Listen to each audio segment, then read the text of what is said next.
Критериумите за утврдување на годишен одмор се определуваат со колективен договор. Минимумот на годишен одмор е даден во Законот за работни односи, исто така е даден и во колективните договори, тоа е 20 работни дена. Меѓутоа, конкретно за прашањето за право на годишен одмор на лице кое што има навршено 15 години работен стаж кај работодавачот, сакам да го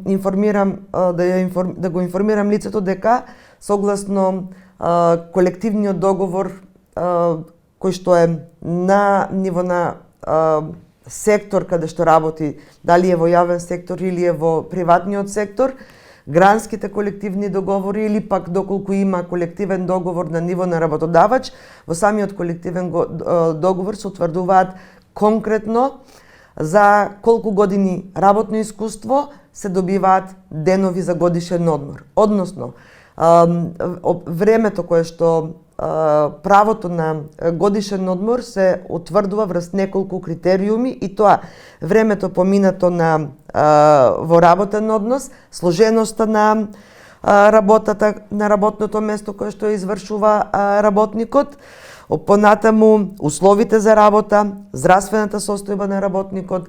Во одредени колективни договори се даваат дополнителни денови за одмор за одредени работници, како што се самохрани родители кои што имаат деца со посебни потреби. Вклучително овде се додаваат и 3 дена за повозрасен работник, доколку лицето е над 57, односно 59 годишна возраст. Значи, зависност од како е уредено во колективниот договор, односно како се утврдени критериумите, така и се издава решението за годишен одмор од страна на работодавачот.